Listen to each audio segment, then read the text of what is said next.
The wind hit Custer County, Nebraska with the sound of 1,000 freight trains on January 14, 1874, and Margaret Hollister was the only person in a 50-mile radius who smiled. Outside her sod house, the temperature had dropped to 42 degrees below zero. 3 feet of snow had already buried the prairie grass, and another 2 feet was coming down so thick you couldn't see your hand at arm's length. Inside Margaret's soddy, it was 68 degrees, and her 2 daughters were asleep under a single quilt while she sat mending by candlelight. A half-mile east, the Carver family huddled in their timber-frame cabin, burning their furniture to stay alive. 6 months earlier, Margaret had paid $8.17 for her homestead shelter. The men had laughed until they cried. She'd arrived in Custer County in April of 1873, a 31-year-old widow, with 2 girls and a land claim she'd inherited when cholera took her husband on the wagon trail west. The other homesteaders had timber cabins framed and ready by May. Margaret Hollister dug into the side of a low hill with a spade and started cutting strips of prairie sod with a breaking plow she'd borrowed from her nearest neighbor, Thomas Beckett, who owned the claim 3 miles north. Beckett was a former Union cavalry officer who'd seen action at Chattanooga and thought he'd seen everything until he watched a lone woman slice 2-foot sections of earth like she was cutting cake. "Mrs. Hollister," he'd said, sitting on his horse while she worked, "I don't mean to speak out of turn, but that's not how civilized people build homes." Margaret had straightened up, wiped sweat from her forehead, and said, "Mr. Beckett, I'm not trying to be civilized. I'm trying not to freeze to death come winter." The sod bricks she was cutting weighed about 50 pounds each. She'd need roughly 300 of them to build a structure 16 feet by 14 feet with 7-foot walls. The root system of prairie grass, mostly buffalo grass and bluestem, had been growing for thousands of years, weaving together so tight that each brick held firm as fired clay. She'd seen Sadie's before, down in Kansas where her family had stopped briefly in '72. The old Swedish settler who'd built it said his walls were 3 feet thick and never needed heating except in the worst cold. Everyone else said he was lying or sipped a mangut. Margaret wasn't sure which he was, but she knew timber cost $47 per 1,000 board feet in Broken Bow, and she had exactly $11.30 to her name. Werner Schmidt had walked over from his claim on the second day of her digging. Schmidt was a German immigrant who'd arrived in '71 with his wife and 5 sons. He'd built a proper cabin with a shingled roof and glass windows hauled from Omaha. He stood there watching Margaret stack sod bricks like a bricklayer, each course laid perpendicular to the one below, and he'd shaken his head so hard his hat nearly fell off. "This is Mudhouse," Schmidt said, his English still thick with Prussian vowels. "In winter, this freezes. In summer, this melts. This is not American way." "It's the affordable way," Margaret had replied, setting another 50-pound brick. By the 3rd week, she had walls 4 feet high, and Reverend Clayton Morris rode out from Broken Bow to see the spectacle everyone was talking about. Morris was an educated man from Boston who'd come west to bring the gospel to the frontier. He'd built his parsonage with proper milled lumber and couldn't quite hide his disgust at what he called reverting to cave dwelling. "Mrs. Hollister, the church has a benevolence fund," he'd said, dismounting carefully to keep his boots clean. "We could loan you enough for decent lumber. You'd pay it back over time. Your daughters deserve better than a dirt hovel." Margaret had been tamping down the sod on the latest course, compressing it firm. She'd stopped and looked at him with the kind of expression frontier women got when men offered help that wasn't asked for. "Reverend, I appreciate the thought.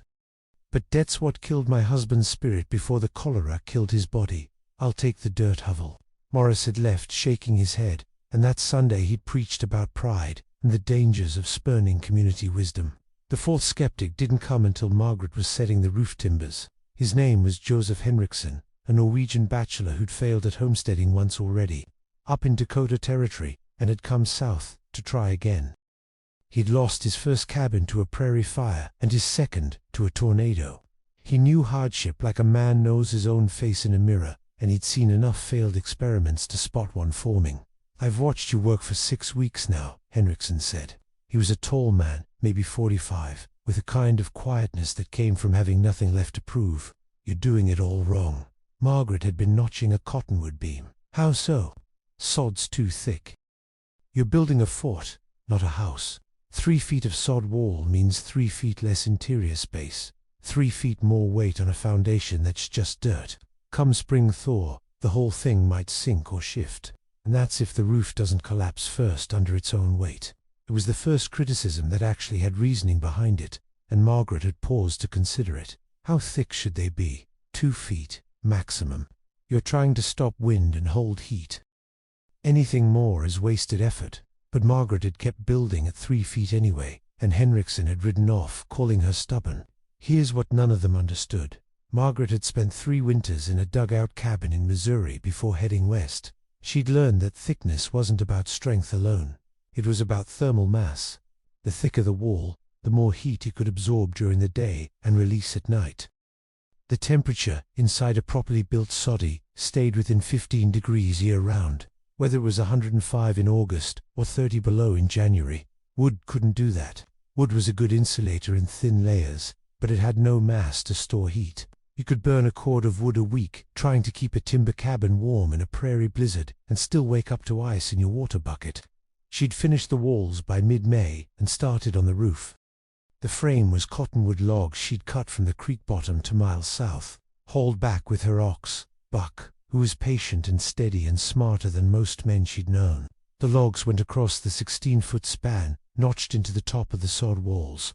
Then she'd laid prairie grass, thatch 18 inches thick, covered it with a layer of tar paper she'd bought for 60 cents in Broken Bow, and topped the whole thing with another 8 inches of sod, grass side up.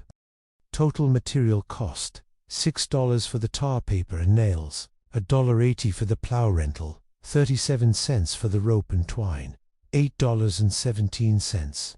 The Beckett family's timber cabin had cost $43 in lumber alone.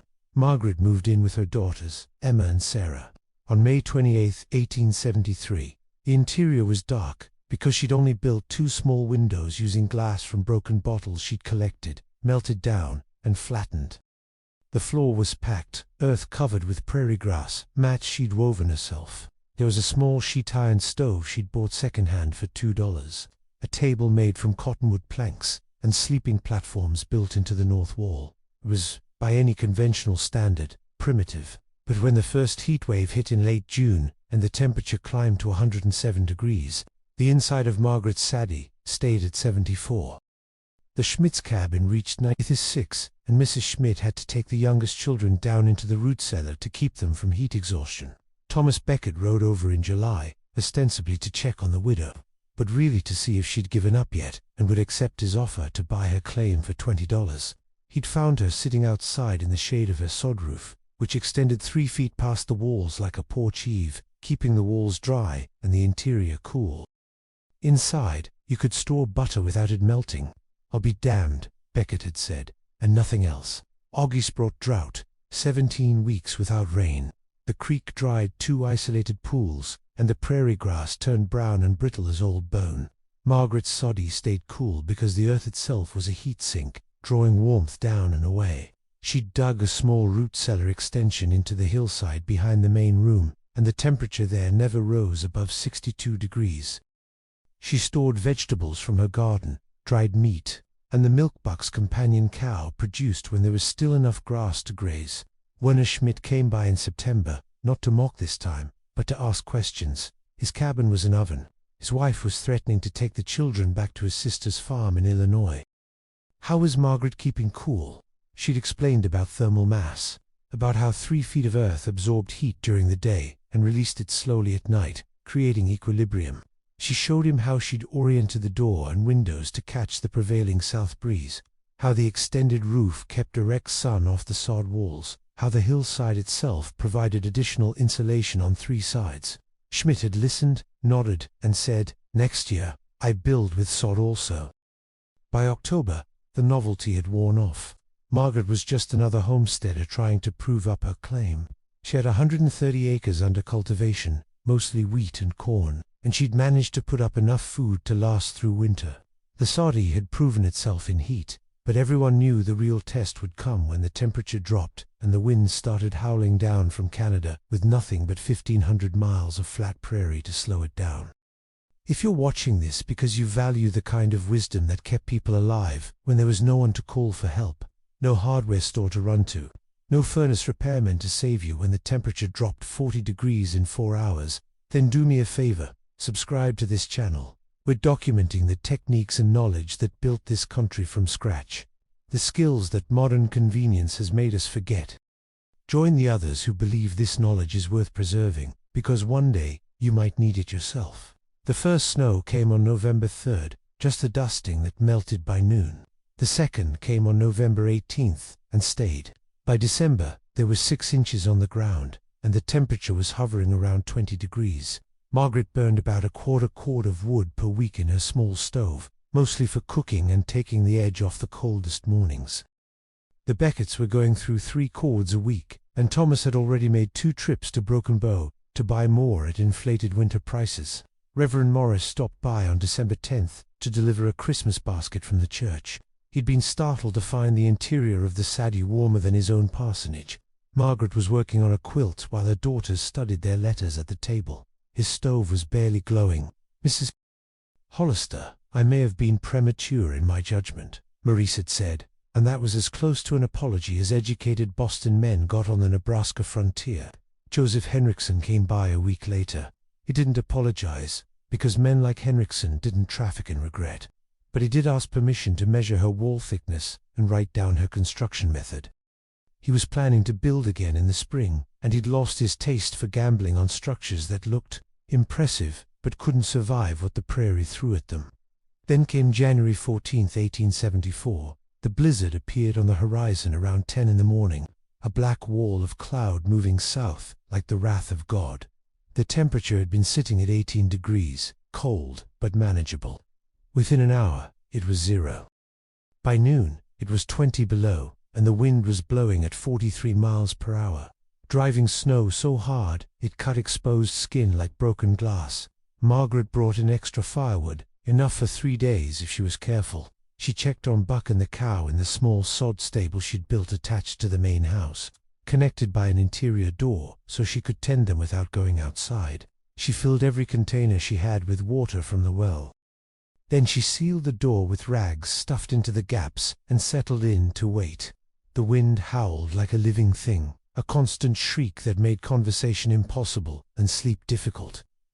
Outside, the temperature dropped to 37 below 0, then 40, then 42. The kind of cold that killed cattle standing up, froze them solid where they stood. The kind of cold that turned spit to ice before it hit the ground. Inside Margaret's soddy, the temperature slowly dropped from 68 to 64 to 64 to 61 degrees over the first 12 hours. The 3-foot-thick walls released the heat they'd been storing since summer, the thermal mass acting like a giant battery, discharging warmth molecule by molecule into the interior air. Margaret burned wood in the stove, but not much, just enough to keep it from dropping further.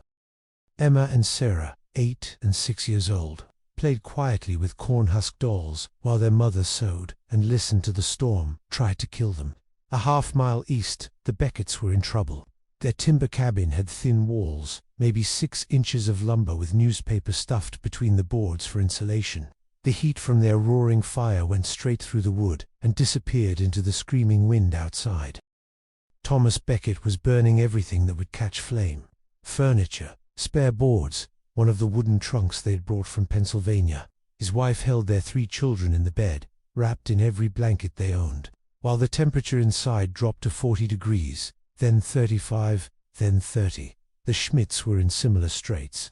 Werner had a better cabin, but it was still wood-framed, and the 5 boys needed heat. They'd run out of firewood by the second day and started burning corn from their stores, which burned hot but fast. Mrs. Schmidt was praying in German while her husband smashed apart their table to feed the flames. Joseph Henriksen, in his small bachelor cabin 2 miles south, had made the calculation that he didn't have enough fuel to last. On the afternoon of the second day, when the temperature was still 40 below and the wind was still shrieking, he wrapped himself in blankets, put on every piece of clothing he owned, and started walking west, toward the Hollister place. He knew the direction, by dead reckoning, couldn't see more than 5 feet in the whiteout, and if he missed the soddy he'd walk straight into empty prairie and die there. He nearly did miss it. Would have, except that Buck heard him stumbling past and bellowed loud enough that Margaret heard it over the wind. She opened the door and yanked Henriksen inside, ice already forming in his beard, his fingers too cold to bend. "Ran out of wood," he said through chattering teeth.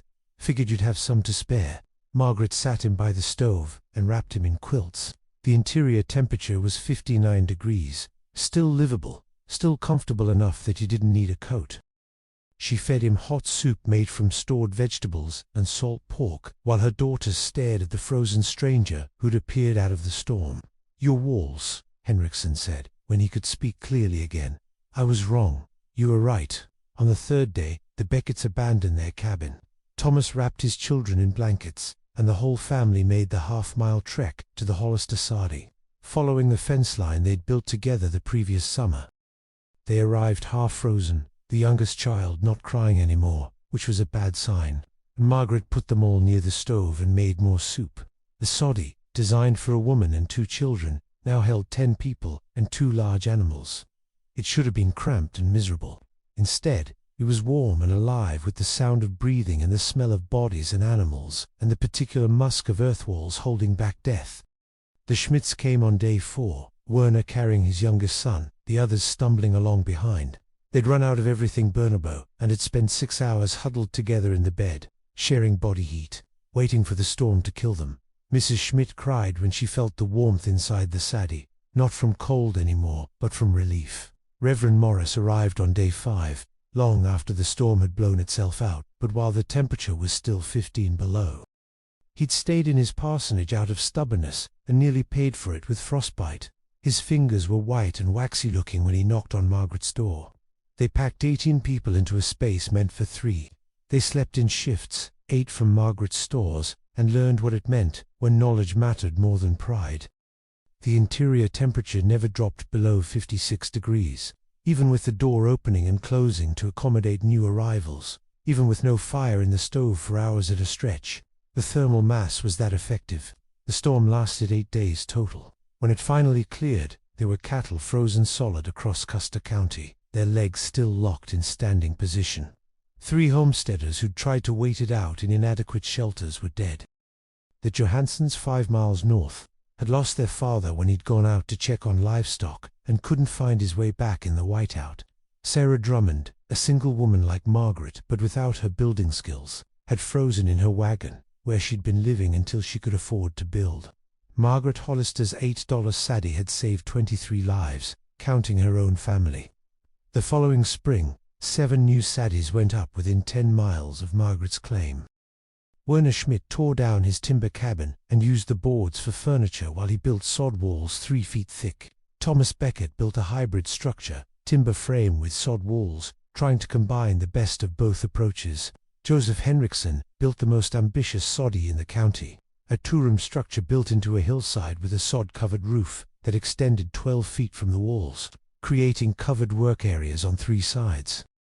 Reverend Morris wrote to the Church Benevolence Fund Committee and suggested they stop making loans for timber cabins and start helping homesteaders learn to build with sod.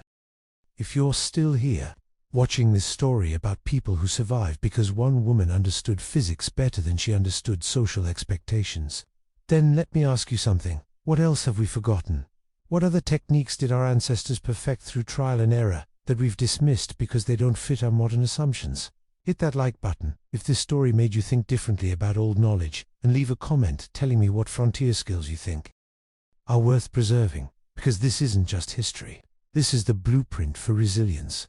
Margaret proved up her claim in 1878, gained full title to her 160 acres, and lived in that soddy until 1891, when her daughters were grown and married. She eventually built a larger house, timber-framed, because she could afford it by then, but she never tore down the original soddy. She used it as a root cellar and storage space, and on the coldest winter nights, she'd still sleep there, just to feel that particular quality of warmth that only earth walls could provide.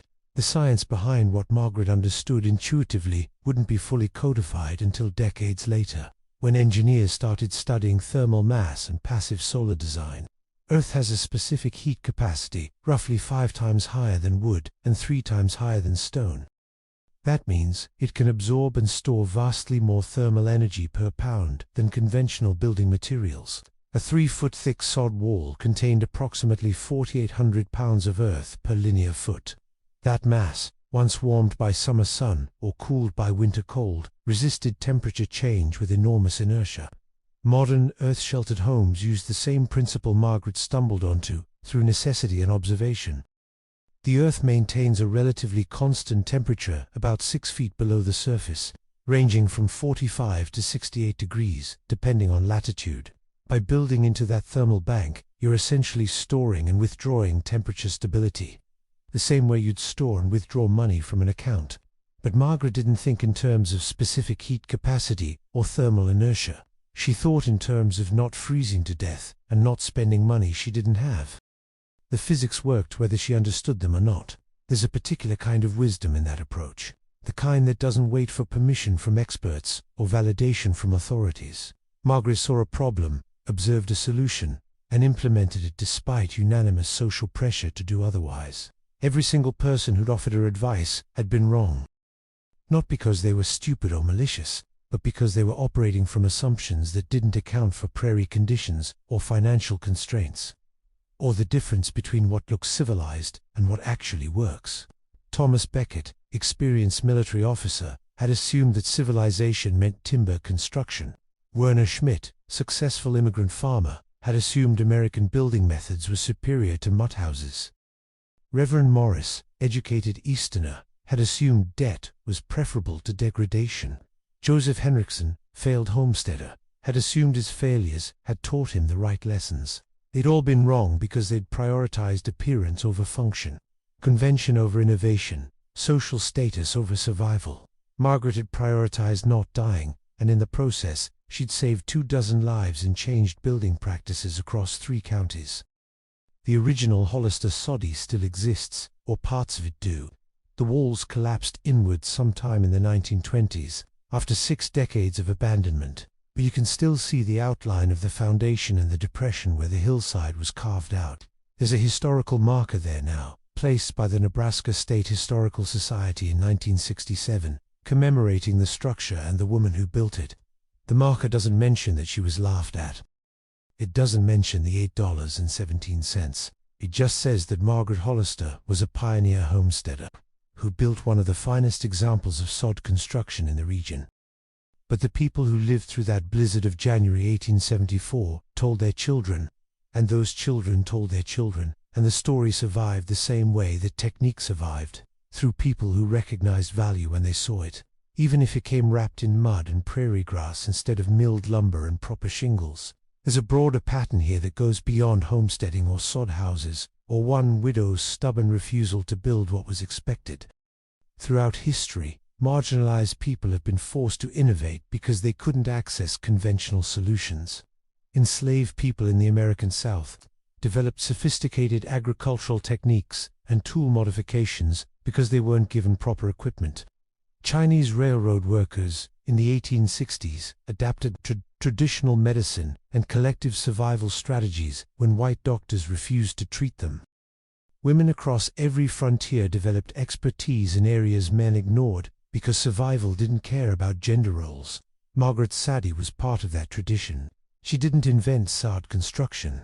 Indigenous peoples had been building earth structures for thousands of years. Spanish colonists had used adobe. Settlers from Ukraine and Russia had brought sod building techniques from their steppes. But Margaret refined those techniques for her specific conditions, tested them against the hardest environment she could imagine, and proved they worked when everything else failed. The ultimate irony is that her $8 house outlasted most of the timber cabins built that same year. Wood rots, nails, rust, shingles blow away in storms. But earth compressed into walls 3 feet thick doesn't rot or rust or blow away. It sits there, inert and stable, doing the simple physics of thermal mass whether anyone's paying attention or not. By 1890, roughly 70% of homesteaders in western Nebraska were living in sod houses. The technique had gone from laughable to standard practice in less than 2 decades, and Margaret Hollister's name was spoken with respect at land office meetings and county fairs. She never made money from her innovation, didn't patent it or write a book or start a construction company. She just lived quietly on her claim, raised her daughters, worked her fields, and proved through the simple fact of survival, that sometimes the crazy idea from the person with no resources is actually the sanest response to an impossible situation. That blizzard of 1874 killed livestock across 5 counties, destroyed dozens of inadequate structures, and taught a harsh lesson about the difference between building for appearance and building for survival. The people who lived through it didn't forget. They adjusted their assumptions, swallowed their pride, and started paying attention to what actually worked instead of what looked impressive. Margaret died in 1903 at the age of 61 from pneumonia that came on quick and took her before her daughters could get her to a doctor in Broken Bow. She's buried in the Custer County Cemetery, under a simple stone that gives her name and dates and nothing else. But her legacy isn't in that stone. It's in the earth-sheltered homes that started appearing across the Great Plains in the 1970s, when the energy crisis made people reconsider thermal mass and passive solar design. It's in the modern sustainable building movement that's rediscovered what Margaret knew, that working with natural materials and natural physics is often smarter than fighting them with expensive technology. It's in every person who's ever been mocked for an idea that turned out to be right. Before I let you go, I want you to think about something. We live in a time when we can look up any fact, watch any tutorial, access any expertise instantly. But there's a difference between information and wisdom, between knowing something and understanding it deep enough to bet your life on it. Margaret Hollister had that deeper understanding. She looked at prairie grass and dirt and saw not poverty, but possibility. She looked at 3 feet of earth and saw a thermal battery that would save lives when nothing else could. That kind of seeing, that kind of wisdom that comes from necessity and observation, and a refusal to accept conventional limitations, is what built the frontier. It's what keeps people alive when systems fail and experts are wrong, and the only thing between you and disaster is what you know and what you're willing to do with that knowledge. We need that wisdom now as much as they needed it then.